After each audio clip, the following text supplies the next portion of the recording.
We may have to have invocation to get everybody quiet, but we appreciate you being here. We're delighted that you're here, and it's a testament to the interest that our community has in education. I think that this is a sold-out event. We had more interest than we had space, but we're delighted that you're here, and we appreciate that you're here. I'm Steve Mansfield. I think I've met most of you, but I'm the chair of the Dallas Regional Chamber for this year, and I hope for several years more, the president and CEO of the Methodist Health System. You know, this is an exciting event, as I said earlier, for our State of the District Luncheon. And this is going to be very informative. It's going to be kind of packed from start to finish with information and with an opportunity for you to have questions and for dialogue at the end of the presentations. We are delighted to be hosting the Dallas Independent School Board Trustees and also our Independent School District Superintendent, Mike Miles. And I'd like for you, if you haven't, to go ahead and start your salads, because we are going to have the program through most of your lunch, and we're delighted for you to feel free to do that. You know, the Dallas Regional Chamber says that our objective is to try to create with Dallas the #1 city in America to work, live, and play. And none of us question the fact that education profoundly impacts each of those objectives: work, live, and play. When you think about the Chamber of Commerce, I think we naturally tend to think more about economic development, and the growth in the Dallas, North Texas region and throughout the state has been phenomenal. If you have to assess that, you can look out your window most places if you've got a view of downtown, as I do, and count the tower cranes and the different things that are going on from a construction standpoint, new companies that are moving in and relocating, and companies that are here that are growing. The economy of our city is doing profoundly well. But we all know that without education, nothing is sustainable, without high-quality education. And so that's the import of today for us as we talk about our independent school district. You know, we recognize that the work that our Board of Trustees have, and also the work that Mike Miles and his staff have, is challenging work. It's not a race, it's a marathon. The situation of DISD, you know, most of us were not in our respective roles. Certainly our trustees weren't, certainly Mike wasn't, many of his leadership were not in the roles they're in when the metrics of DISD began to deteriorate. But now it's our obligation, it's on our watch to make sure that from this point forward, every day we're better today than we were yesterday, better tomorrow than we were today. I think that's what you'll hear today as we get our report about the improvements that are occurring with our independent school district. The final comment I will make before I make introductions is I hope that you had an opportunity. If you didn't, they'll still be set up at the end of the program. But I was so impressed. I told Superintendent Miles, I stopped by most of the booths on the way in, and what I was most impressed by, I think, is that most of the young folks that were standing there were working on things that weren't available to me as a student of public education myself. It's amazing how things have changed and morphed, and the excitement and the enthusiasm of those folks alone is proof that many things at DISD are on the mend and improving, and we're excited about that. So, introductions. Let me suggest we do this, just in the interest of time. I'm going to introduce the folks that I believe are here. Some of them I've seen, some of them I haven't yet. And then if you are here, I'll get you to hold your hand up so we can see you. And then I'm going to get everybody to stand at the end, and we'll recognize you for the work that you're doing, because these are our elected officials in a variety of different capacities. I saw Texas Senator Royce West. Yes.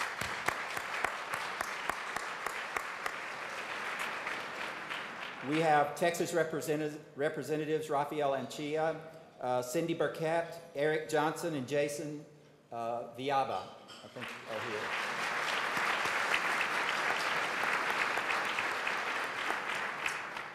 Mayor Mike Rawlings. Mayor.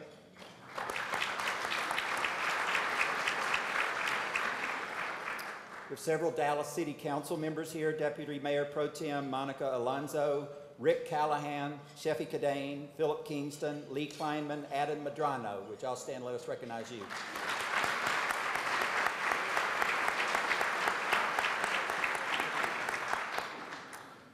And we're also excited to have a number of our elected officials and guests from the Dallas education community. We want to recognize members of our Dallas Independent School District trustees, Board of Trustees. President Miguel Solis is here. First Vice President Lou Blackburn, Second Vice President Elizabeth Jones, Eric Cowan, Dan Mickey, and Mike Morath. Would y'all stand and let us thank you for your work?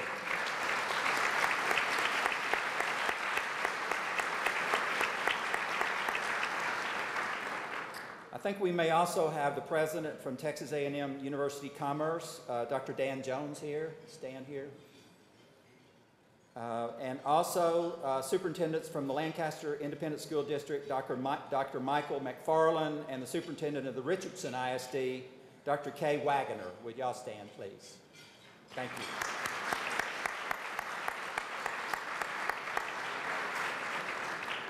And finally, I'd like to recognize a group that's special to me, and that's the members of the Board of Directors of the Dallas Regional Chamber. There are about 90 of us, and several are here today. Would y'all stand and let us thank you for what you do for the Chamber?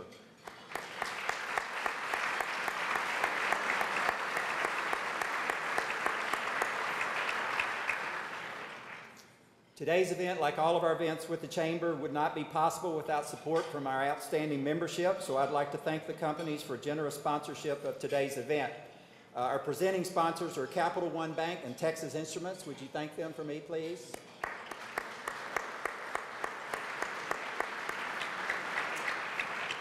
Our gold sponsor, AT&T, Silver, EY, and Hunt Consolidated. And there are also a number of corporate table sponsors who are listed inside your program. For each of those groups, would you thank them for me?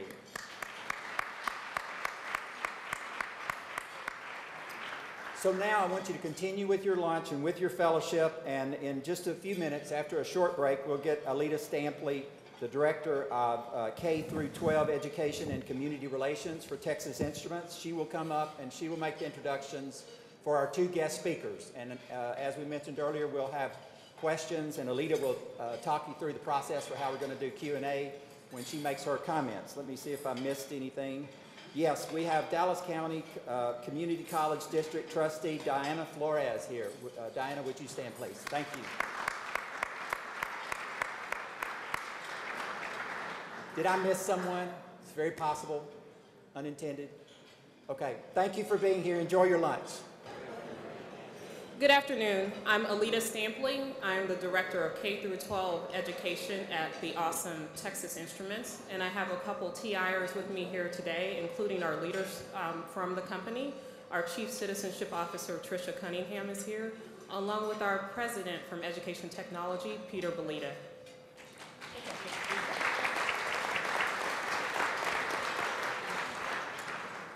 It's a pleasure to be here today supporting this event featuring the phenomenal servant leaders of the Dallas Independent School District. A quick thank you to the leadership at the Dallas Regional Chamber for making this critical conversations like this happen. I particularly want to thank Dale Petrosky, Angela Farley, and Lynette Greenhaw.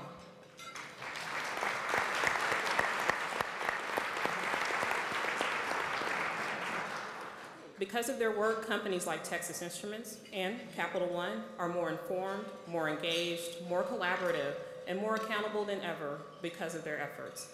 Now, it's my duty to introduce our two keynote speakers for today's luncheon. They will provide individual comments on the activities, the achievements, and the opportunities facing the district. After our second speaker, we will open it up for a Q&A with Superintendent Mike Miles. At your table, you will find these small yellow cards. Please write your questions on the cards. Chamber staff members will collect them as we begin our Q&A segment. So, our first speaker will be the Dallas ISD Board of Trustees President, Miguel Solis. Oh, wait a minute. I still have to do this whole, yeah. They're going to show some photos of you that are embarrassing, but Miguel represents District 8. He was elected to the board on November 5th, 2013, serving as board president since June of this year. He's been a middle school teacher, a coach, a department head, a campus instructional leadership team member, a mentor, an advocate, all within DISD, and he did all of that before he turned 18. I'm sorry. He's clearly one of the youngest education leaders we have and one of the most dynamic. Following President Solis, a man who's only a few years older than him, but maybe a little bit more, but clearly no less committed to the 160,000 students they serve, will be Dallas ISD Superintendent Mike Miles. Superintendent Miles officially became the Dallas ISD's 25th superintendent on July 1st of 2012. Upon assuming leadership of the district, Superintendent Miles led the development and implementation of Destination 2020. Destination 2020 is a comprehensive plan for the district that will create constant learners who are prepared for college and for careers. You will find a complete biography of each speaker in your program. And again, as a reminder, we will be collecting questions from the audience for Superintendent Miles. The Q&A session will be moderated by my friend Kent Eastman, from the Texas president of Capital One. Now, join me in welcoming President Solis. You did a great job.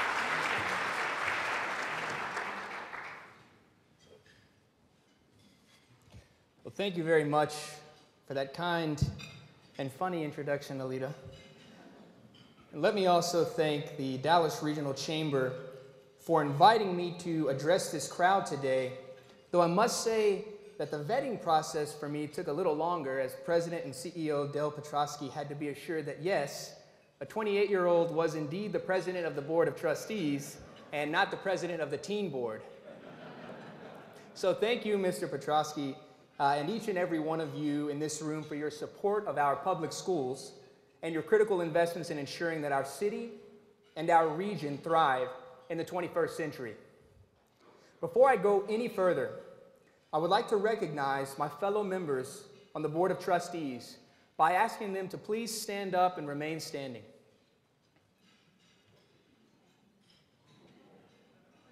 The role of a trustee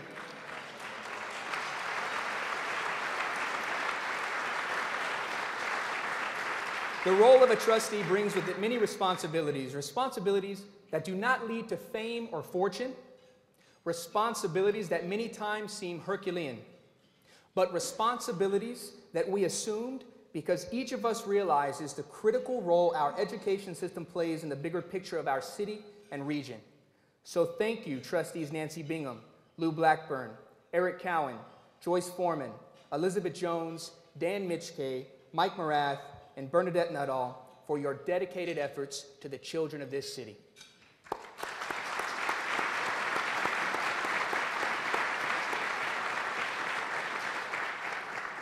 Thank you also to our fellow elected and public officials for your leadership of this region.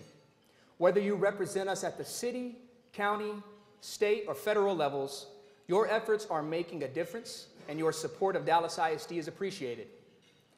Let me also thank Superintendent Mike Miles and his leadership team for the grit and determination they have exhibited over the past 2 years while leading Dallas ISD through this era of transformation.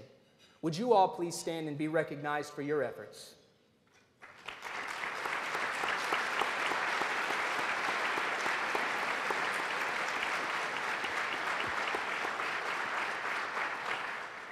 And finally, to any principals, assistant principals, teachers, and Dallas ISD staff members in this room, your day-to-day work is where the proverbial rubber meets the road.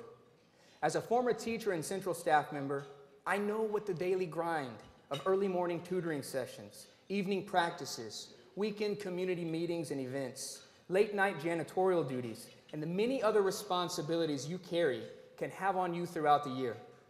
And yet, year after year, you return to your campuses because you know that your work is not just needed, it is critical to ensuring that every child in this city and this region has the knowledge and skills necessary to achieve their fullest potential. Would you please stand and be recognized?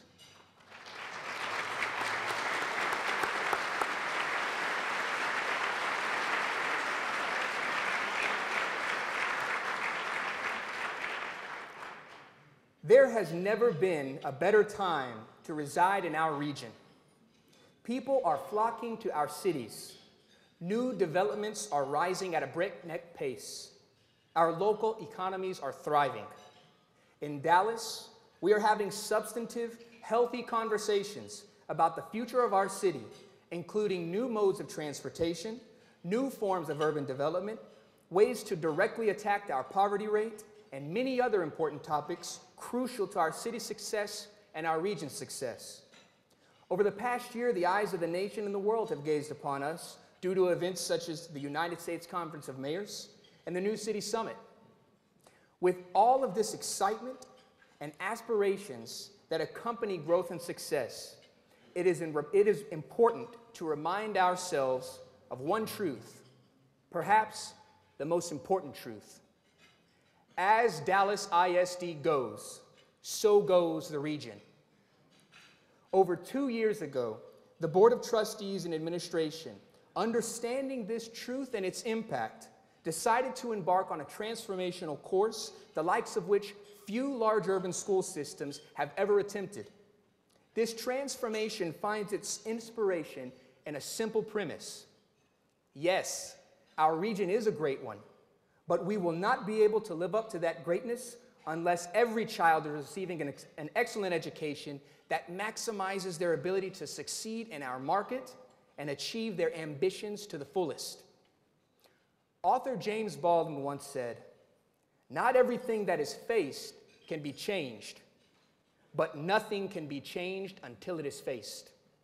In Dallas ISD, we have been and remain determined to face any and all systemic deficiencies that impede our students' abilities to succeed.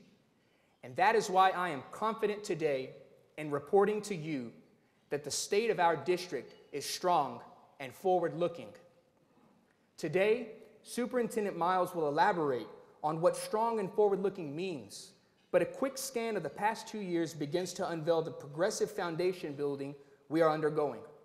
Our new principal and teacher evaluation systems focus on instructional performance and academic achievement. Our new pay system shifts the paradigm from years of service to effective instruction. And while accountability is critical, Dallas ISD has also made great strides in creating systems of support for our educators. Our financial house is sound, and we continue to build critical partnerships necessary to advancing the cause of public education. But we still have work to do, and the board continues to believe that Superintendent Miles is the person most capable of leading our schools, which is why we chose to extend his contract to the 2017 school year. Given the complexities involved in educating the next generation of our city, many grapple with a seemingly basic question: is the school district getting better or worse? Unlike the situation with many of your companies, educators have no agreed upon earnings per share number that we can point to. But that doesn't mean we can't know the answer. A very well-respected organization, the Education Resource Group, has developed a ranking system that is applied to the top 200 school districts in Texas, looking at academic outcomes adjusted for levels of student poverty. For much of the past decade, Dallas ISD hovered around 130th place, the bottom half of districts in the state. But in Superintendent Miles' first year on the job, the ranking jumped to 69th. This is astounding progress and a sign of the positive changes we expect to bring to our students because of the transformational journey upon which we've embarked. This doesn't mean the journey will be without bumps, nor does it mean that we will see advances every year. But we must continue to expect a positive trend over time, and that will mean we will have helped prepare hundreds of thousands of our young people to live a fulfilling life. To make this happen, the board realizes that we cannot operate in a silo. Rather, we must identify individuals and organizations that can help us maximize our ability to achieve our mission, as well as seek opportunities to help others achieve theirs. And this realization has manifested itself in many examples. For instance, this past year, the board and the Dallas City Council formalized a partnership aimed at identifying areas of collaboration. this Joint Education Committee, led by Councilman Adam Medrano, has been hard at work developing ideas in the areas of facility utilization, early childhood education, and legislative agendas. When County Judge Clay Jenkins sought the assistance of institutions in his pursuit to assist migrant children from Guatemala, El Salvador, and Honduras, Dallas ISD was one of the first to answer the call. And we continue to collaborate with local university partnerships like Commit and the School Zone, and the Dallas Regional Chamber around college and career readiness and the Imagine 2020 strategic feeder patterns. At this point, you may be wondering, how can I help? How can I join your efforts? You can help in our efforts to grow our community collaboration, and you can do this today. First, on your tables, there is a flyer about 2 separate surveys that we are asking you to complete. I ask that you please take the time to complete this survey. Second, we know that students who do not read proficiently by 3rd grade are 4 times less likely to graduate high school on time. We also know that one-on-one support for struggling readers is highly effective at bringing early elementary students up to grade level. Being this support for a student is easy. It does not require a teaching degree or any experience with children. It simply takes commitment and a desire to impact a student's future. And if you do not believe me, just ask Lisa Miramontes, principal of Lorenzo de Zavala Elementary School. Her student Lauren, a 5th grader who had struggled year after year with reading, was paired with a volunteer who dedicated 1 hour a week to tutor her in reading. After a year's worth of this 1-hour tutoring, Lauren received her final STAR reading scores back, and for the first time, she passed. Simply put, this works. All the resources will be provided for you. As a district, we have a goal to recruit 5,000 volunteers who will commit to read 1 hour a week with students.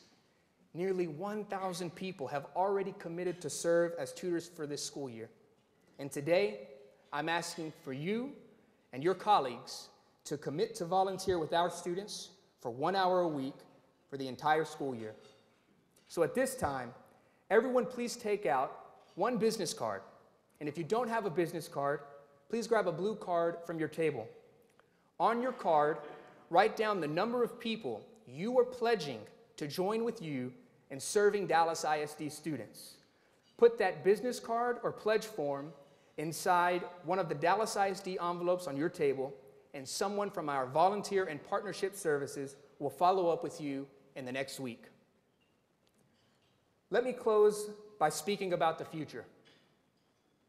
President Kennedy once said, "Today our concern must be with the future, for the world is changing. The old era is ending. The old ways will not do." Let us continue to look at the future of Dallas ISD through the lens of opportunity, not challenge. Let us continue to envision a new educational frontier, a frontier where all 3- and 4-year-olds in Dallas receive a pre-kindergarten education, placing them on a path to success, a frontier where our children's social, emotional learning means just as much to us as their academic performance, a frontier where Montessori, STEM, and personalized learning campuses provide a new option to the middle class and true choice to parents and students from all walks of life, a frontier where our funding system is equitable and adequate, and a frontier where the talk is not of tearing apart our system, but finding every opportunity to plug into the equation by working with us. For as Dallas ISD goes, so goes our region. Thank you all for your support. And now I have the privilege of introducing our Superintendent of Schools, Mr. Mike Miles. Thank you, Trustee Solis. That was great. It's only 2 years ago that Miguel stepped off a plane from Harvard and started working as my special assistant. 2 years ago, that's like half your adult life, right? But he's doing a great job as a trustee. So thank you. And then thank all of you. I am so happy to be here. I'm happy to share with you what we're doing in Dallas IC and what the fruits of our labor have been and where we're headed. And I'll try to do that in just 20 minutes so that we save time for questions. Miguel did a great job of thanking everybody, so I'm not going to repeat that. It wasn't quite like Cuba Gooding Jr., but close. So thank you to everybody who's here. I'm going to get right into the program and talk about Dallas ISD. Miguel, when you came 2 years ago, you told me and you observed, just like all of us had, that this is the most important work of our time. And at that time, we knew that because of the importance of this work and the distance we had to travel, we needed to make a visionary plan. Dale, this is one of your, Dale Petrosky, this is one of your favorite quotations, and I thought I'd steal it for today, by Daniel Burham. Make no small plans, they have no magic to move men's souls, and probably themselves will not be realized.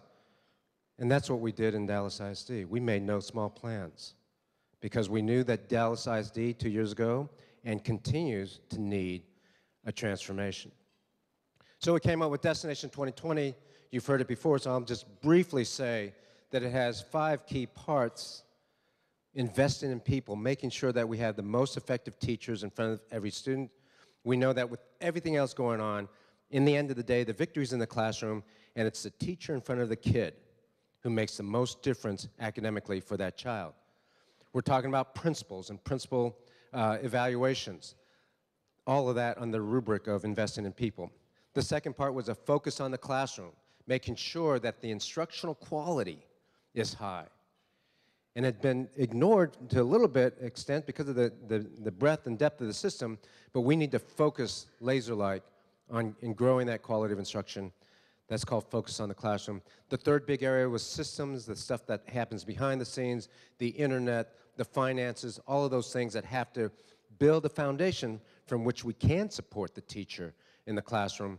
And then finally, and perhaps most important for this group, engaging our partners, our parents, and community members to engage in the system so that the child gets the best education possible. We know that kids go back home to and come from some challenging environments. We, teachers, principals, administrators, cannot do this alone. So thank you for all the engagement. Thank you for being here. That's already a sign of the amount of engagement we had in the community, and that continues to grow, as Trustee Solis pointed out. Having said all that, there was another reason why we need to continue this transformation, and we needed to make no small plans.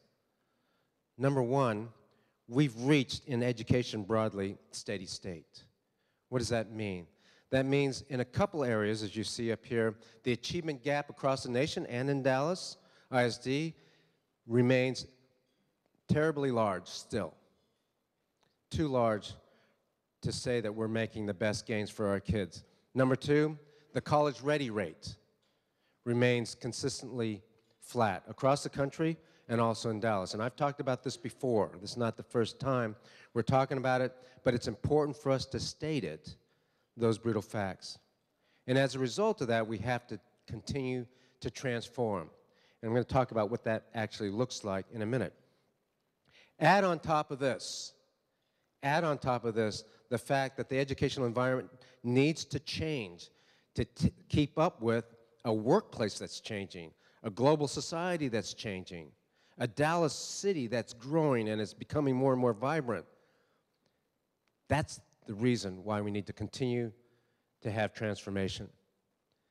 That transformation is needed, and time is against us. So the question really is, how do you transform? What does that look like? What does it mean? And are we actually making good on it? Yes, in the end of the day, we have to have student achievement gains, and that's a real testament. That's the real evidence of whether or not we are going to be to have a successful transformation. And yes, we've gotten some gains, as Trustee Solis noted, but I'll be the first to say it's been mixed in some areas, and we haven't grown yet the way we need to grow. The trajectory for our kids has to be steeper, and we get that. And it's not steep right now, and we know that. That's coming. So what else does transformation look like, and do we have any evidence of that? That's the question for us to entertain right now. And in order to really understand, I think you have to understand this picture. This picture is your father's Oldsmobile. Or for some of you, your grandfather's Oldsmobile. For Miguel, his great-grandfather's Oldsmobile. Okay, that's the last of the jokes, sir, on your age. But anyway, your father's Oldsmobile, top speed, 80 miles an hour. Now, we can continue to do things in Dallas ISD and tweak the edges. We could paint this car different. We could have different wheels. We can put new windshield wipers, new upholstery. We could have it in mint condition, and still, it's only going to be 80 miles an hour. That's all you're going to get out of this car. We need a fundamentally different one. We need to change the system. We can't just keep tweaking the system. We need to transform it.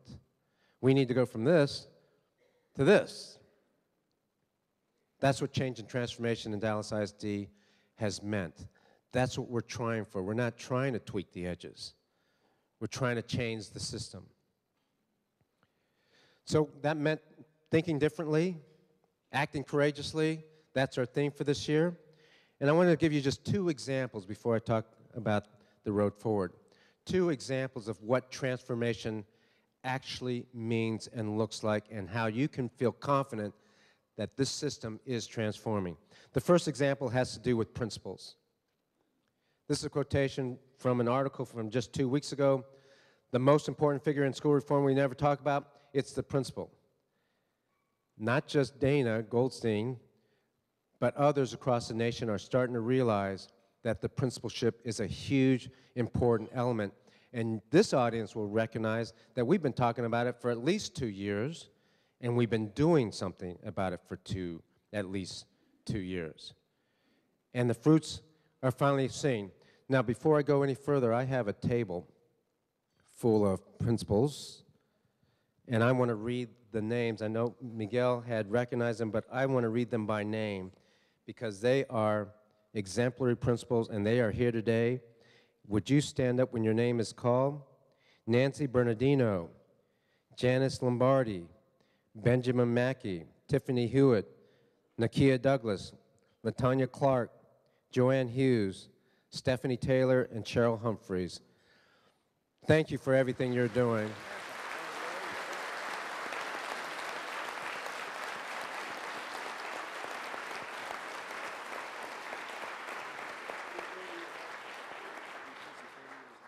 Principal reform. You're looking at the real results. Let me show you a couple other things on the slides. This is what our principal evaluation system was 3 years ago. These are the results. 93% of our principals were satisfactory or higher. We said that we were going to transform this because we wanted to raise the bar on proficiency. We wanted to differentiate the evaluation process. We wanted to reward principals for effectiveness so that the most effective principals received the most money. And we wanted to make sure that we were supporting principals so that we could move it. But the first thing was to evaluate fairly, accurately, and rigorously.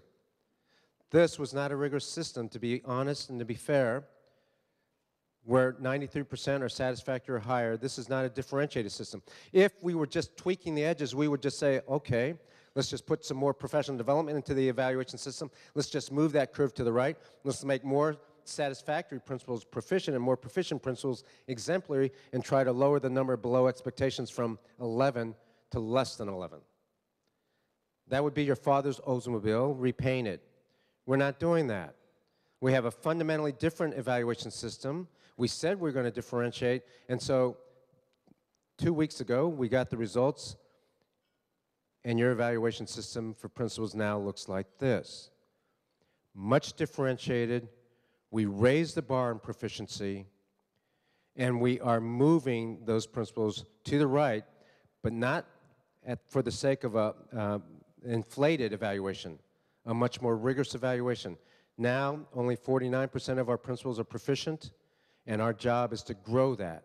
But we have a foundational system where we can work on to where when we get gains, when we say somebody is proficient, when we say somebody is exemplary, like that table right there, you know that they are, and that's not because of an inflated score. That's one part of it. And ladies and gentlemen, and I'll say this out loud, and hopefully the newspapers will go check my information. There is no other system in the United States that has a more differentiated system and a more rigorous evaluation system for principals than Dallas ISD. And that's what we've been doing over the last 2 years. One other part of this.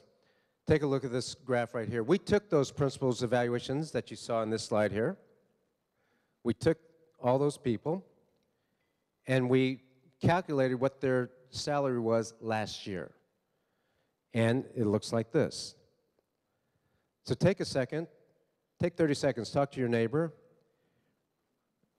What do you observe from this graph right here? Just talk to your neighbor for 30 seconds. Try to make sense of that, and then I'll help you out. Yeah. Not at all. Was that okay? Was that okay? What I said? Oh yeah. It's okay.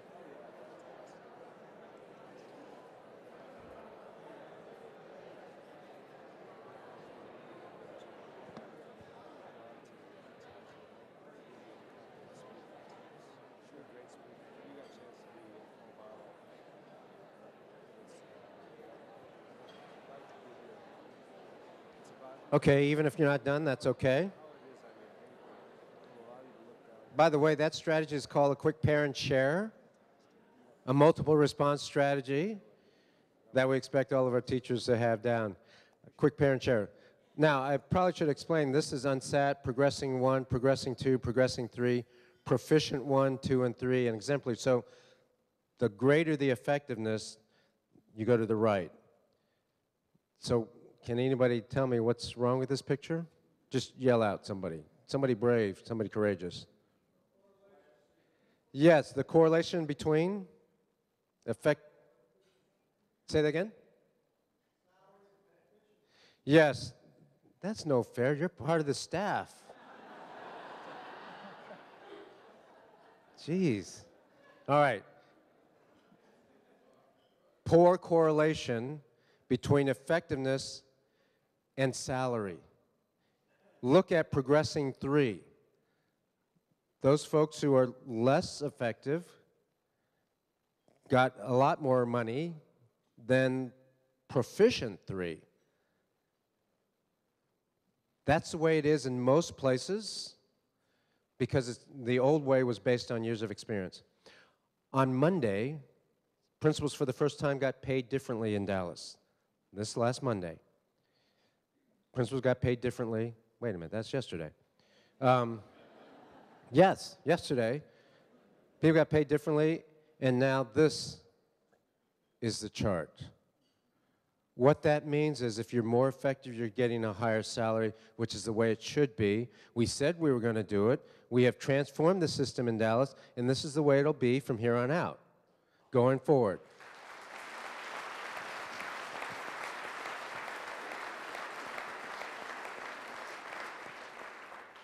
That's transformation. Will this have a result down the road as if we go into this a couple more years? Yes, because we're going to reward our most effective principals. We're going to grow people so they grow to the right, but we're going to keep that bar for proficiency high. We're not going to inflate and lower that bar in Dallas ISD. That's one example. What's the second example of that I can point to with regard to transformation? Well, it relates to this statement. We can't just do the same things better than we have before. That's one way to reform, that's true. Do things better than you did before. Another way, though, is to do different things and do them well. Do different things that will make a bigger impact, a bigger difference. So human capital management is an area that I just want to talk about just for a couple minutes. This is the teacher vacancy at the start of the school year for 3 years, not counting this last year. 11, 12, 12, 13, 13, 14, and now we're in the 14, 15. That's good that it's gone down, but it's still bad that we started the school year off with hundreds of teacher vacancies, that's impacting our ability to give every kid a good education. Another thing that's not up here and that hardly anybody pays attention to is the number of teachers that are hired early in the year versus late in July or August. The real story, you want to know one of the things behind the curtain in July when principals come back in the past has been a scramble to hire teachers, a mad dash to hire teachers in July and early August. That's not good. So I asked the staff, what's steady state? What's your father's Oldsmobile with regard to teacher vacancies? What's the best we can do given the system that we had in place? And by the way, this doesn't mean that people weren't working hard or busting their butt. We busted our butt to get to 330 a year ago. But we were doing the same things better than we had before. We need a different model. We need to change the system. I asked the staff, what's steady state? They said probably about 300. That's the best we can do because of spring leveling, because retirement papers were pushed to the end of the year, because we couldn't hire for people who were non-renewed until late in the year, and so forth and so on. We pushed everything into July, and therefore there was a mad scramble and we didn't get everybody hired.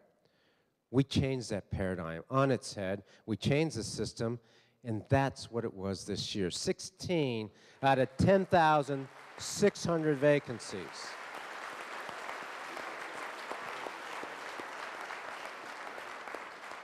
Now fall leveling makes sense, and we're going through that process right now. I've seen you had too many kids come or you had too few kids enroll, so we'll shift some people around, and we actually may wind up with a few more teachers than we have positions for, and that's okay when you're talking about 10,600 teacher positions. My point here, though, is that we are working on the system and foundation so that we can transform this district and move it to the first-rate district that you deserve, that our kids deserve, and so that we can provide the workforce for you in the year 2020 and beyond. That's what transformation means in Dallas ISD. We won't have principal evaluation problems going forward. We won't have vacancy problems at the beginning of the year anymore. Yes, one or two here or there are exceptions, but nothing like the past because we've changed the system. And I'm confident I can say that. Now, are there other areas that we have to work on? No question. There's so many different areas. I can point to 10 right now, and we'll probably get a few during the Q&A that we have to work on, but we're going to address them. We're going to think differently about it. I got already challenged by Dan Mitchkay, wherever he is.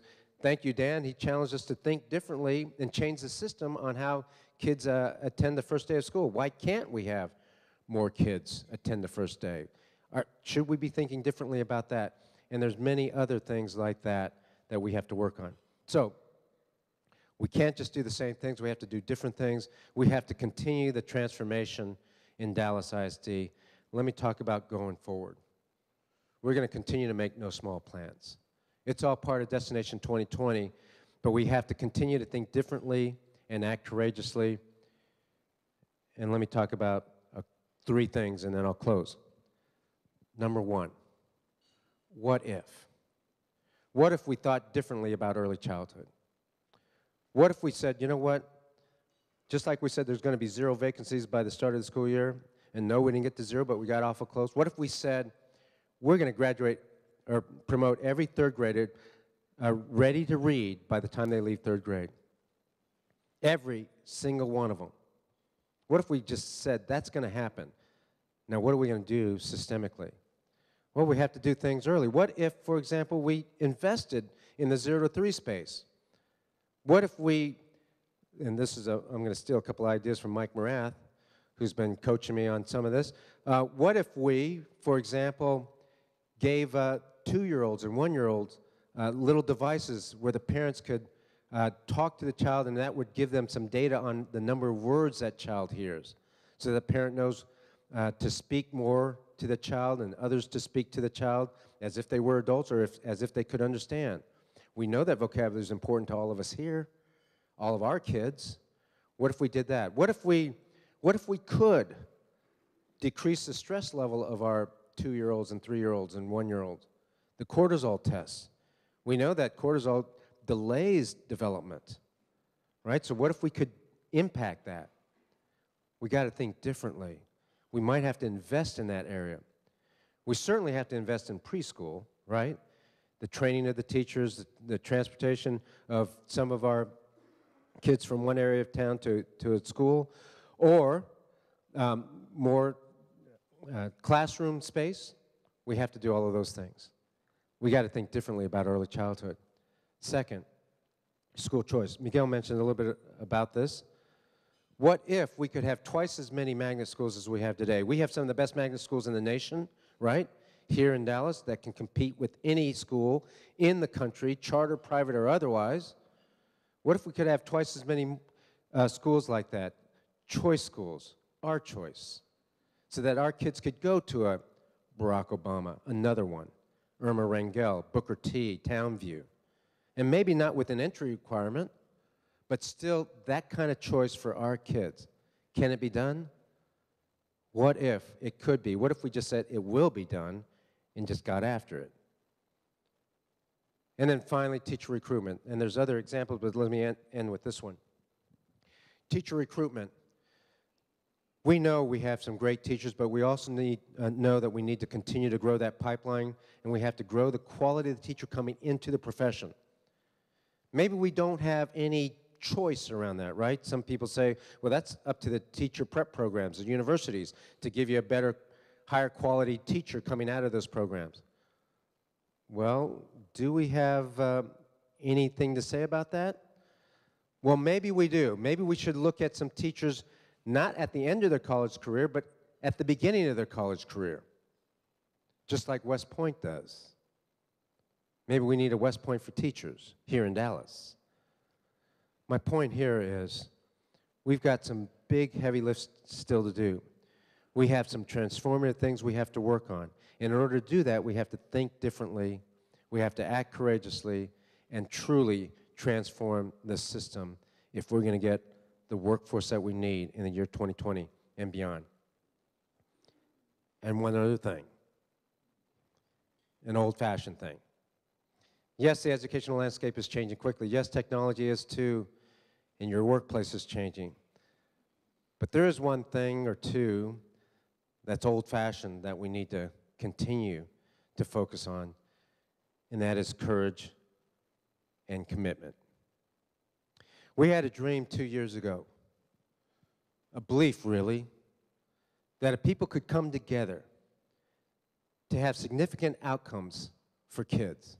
It was a belief that teachers and principals and support staff, properly trained and inspired and supported by the community, could do something no other urban district has ever done before, and that is significantly change the fate of thousands and thousands of kids. It really was a belief in the human spirit. And in some cases, some people didn't think that that belief was placed well, that it was a misplaced belief. Because the challenges of the last 2 years have been great at times, and for some seem too great for us to succeed. But I'm a believer in the old-fashioned notion of courage and commitment, that it can overcome tremendous odds. So I call on the men and women of Dallas to think differently and act courageously. Our children need us to focus on the common good. They need us to be champions for the underdog, to challenge the status quo, and to put all kids first. There was a belief 2 years ago, and I'm here to tell you that that belief in us as a community is as strong today as it was 2 years ago. Because I know that tomorrow some kid's going to get on a bus, he's a third grader, and he's going to ride to school, and he's going to be nervous and unsettled maybe. Maybe he'll have his speech impediment like I had. Maybe he'll be emotionally scarred. Maybe he'll just be hungry.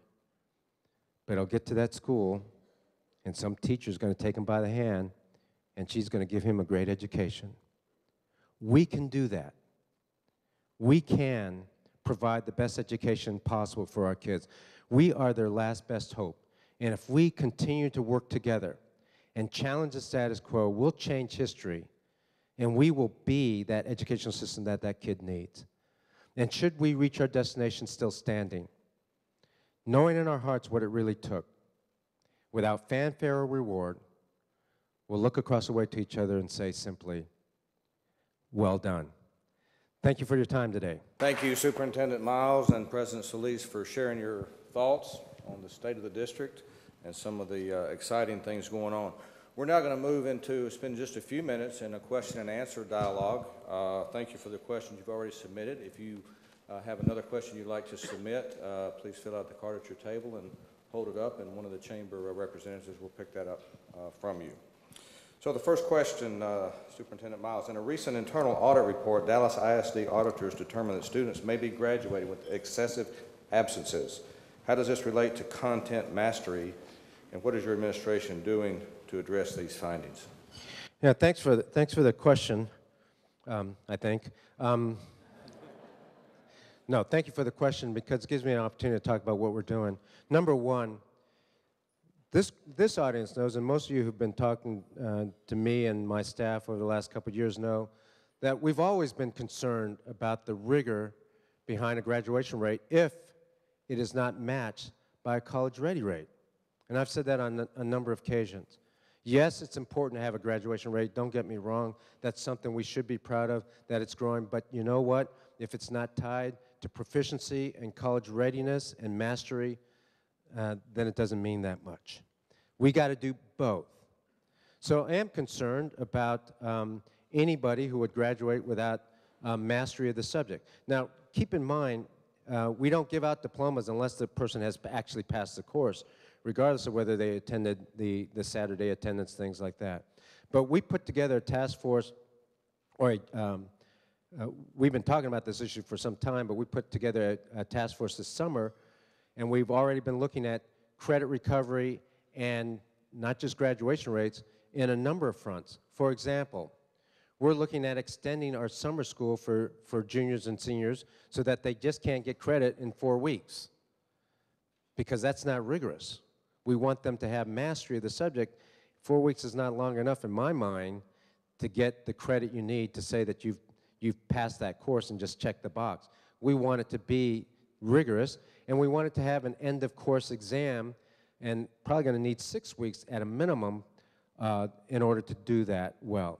We want to make sure that our athletes who on Friday night are eligible to play, that they're rigorous, that they're not just, their teachers are not saying, oh, you know, I'm going to give you a C so you can play tonight.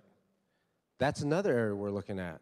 So the attendance on Saturdays, makeup, the principal plans to make up for attendance, those are important, but it's just one area we're looking at. We're looking at rigor across the board. So yes, there's a lot of work we have to do with that. Very good, thank you. Next question. If you had a blank check to improve DISD, that's a great dream, isn't it? Talk a dream out. What would you invest in, and what would that deliver for the district? I would invest in the things we talked about today. I would invest heavily in early childhood. Not just 4 and 5-year-olds, not just first and second grade, although that's a huge investment area we need to do. By the way, we grew our preschool enrollment by over 1,000 students this year, but we need to invest more in that. We need to invest in the space. We need to invest in teacher training. We need to invest in classroom equipment that's geared towards early childhood, et cetera. But I would also invest in the 0 to 3 space. We want to spend $45 million by the year 2020, $45 million more dollars a year by the year 2020 in early childhood. I would also invest in school choice. Those are the things that our kids need, but it's going to come with a price tag because it's not a choice if you can't transport kids. So we got to move kids or transport them to a Barack Obama type school or Irma Rangel school. Very good, thank you. Next question. The Texas legislature is going into session in 2015. What does the community need to ask of our North Texas legislators to support? A couple policies, regulations? Yes, sir, thanks. A couple areas. Number one, we've been good stewards of your money. We now have a fund balance of about $310 million with some in the unassigned or assigned fund balance. And so I think you can say we've been good stewards of the money, and money isn't the answer to everything. systems are, but sometimes we need resources to do even more for our kids who are struggling. And so we're going to approach the legislature to ensure that we have adequate funding for our kids. If we could put more in the funding for kids who struggle, in the high school allotment even, in the SSI, all of those things will help, especially down the road. The second big area, which also impacts funding, is pre-kindergarten. So if we can have those sorts of programs where 3- and 4-year-olds are funded full day, that would be a tremendous help. Great, thank you. Next question. What are your thoughts about breaking up the district into smaller districts?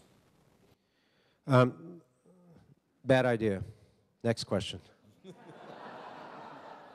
No, let me talk about it. You know, it's not crazy for someone to propose that, because at some point you do reach a tipping point, right, where you could fall from the weight of your own system.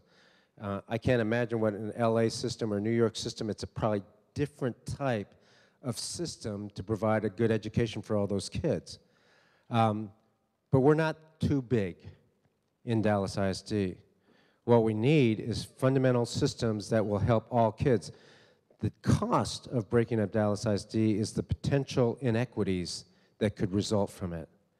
And I'm worried about all kids gaining the best education possible, not some of our kids getting the best education possible.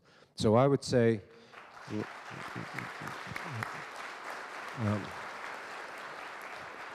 let's work together, and let's work with our partners. You know, school choice is something we need to do. We also need to work with Uplift and KIP. We have great partners with Uplift. Commit is doing a great job of trying to look at equity and look at the data across the system. We don't need to break up Dallas ISD to do that. We need to offer more choice for our kids. We need to work with our partners. We need to work together for the educational ecosystem that describes Dallas, the city. Great, thank you. What is DIS doing to equip parents to provide a stable and supportive home life for our children? You know, that's always a tough question, because I know, and you know, that parental involvement, parental engagement is very important to the education of a child.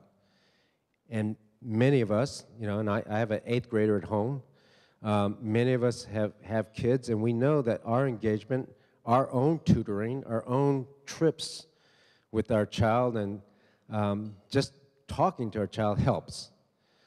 That's not happening everywhere. We get that.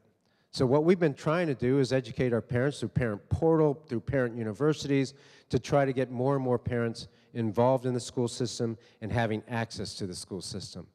We're going to continue to do that. We have a new parent and volunteer department to focus on that. By the way, the head of that, somebody you may know, Paula Blackman, who's right here. If you could stand and be recognized, Paula.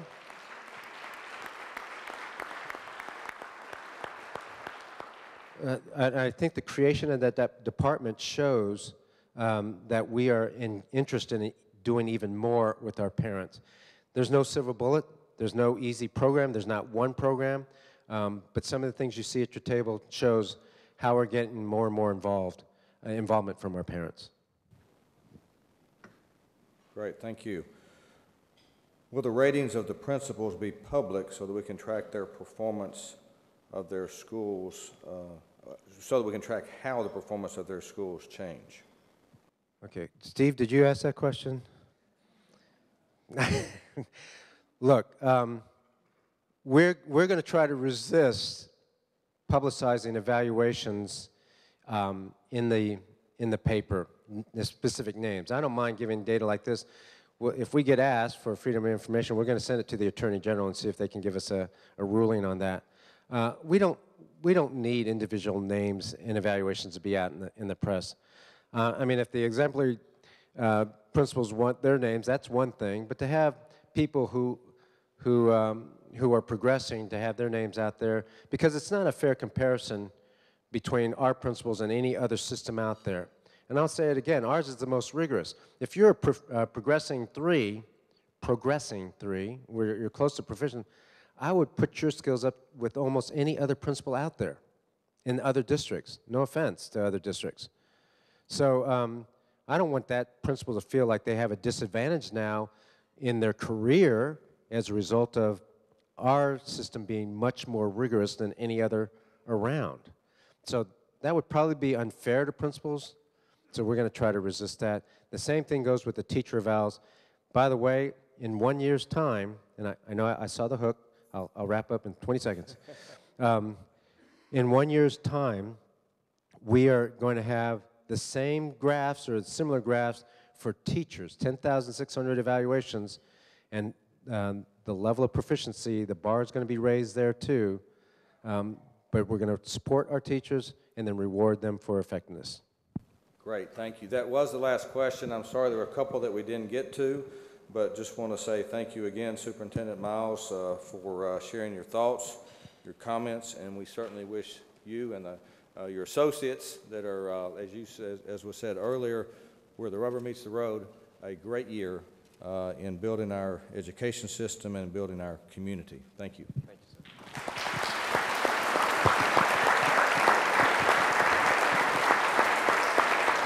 Before we adjourn today, I just had a couple of items that I wanted to mention. Let me just say again, it was mentioned earlier, this event would not have been possible without our sponsors. They're listed in the program. So thank you to each of these companies that is partnering in this fashion and so many other ways to support the Chamber and to support our school system. If you're a guest with us today and you're not a member of the Chamber, we encourage you to consider the benefits. The company I work for, Capital One Bank, has been a longtime member of the Chamber. We've seen up close the results of the great work the Chamber has done to promote economic development, create jobs, and build our educational system here. Capital One Bank is committed to investing for good in Dallas, and our support of the Chamber, we believe, is a wise investment in the future of our local business community. Please visit us in the exhibit area or on the Chamber's website at www.dallaschamber.org to learn how to join the Chamber. And to those of you that are members, thank you for being here. Thank you for your support. In your program is a note on the Chamber's next education event, Principal for a Day. I'm proud to announce that Capital One Bank is the sponsor there, as we have for many years, and it's a great opportunity for business executives to volunteer and be placed into a school and to get inside there and really spend some time with these teachers and these principals and see what's going on. It will, if you're not enthused and encouraged after hearing our speakers today, that will. Because that is to see the work that goes on rather than what we might read about in the newspaper is very exciting. I've had a chance to do it several times, and I'm looking forward to it again this year. I hope you'll consider participating. We hope you have enjoyed today's event. There had been a planned symposium to follow this luncheon. However, due to unforeseen circumstances, Dr. Rivkin was unable to join us today, so we will be postponing the symposium. We do hope to reschedule that with our full slate of speakers at a future date. We will ensure to reach out to each of you with that information once we know more, and we apologize for any inconvenience this may have caused. Again, thank you for your time. We look forward to seeing you in another Chamber program this fall. We are adjourned.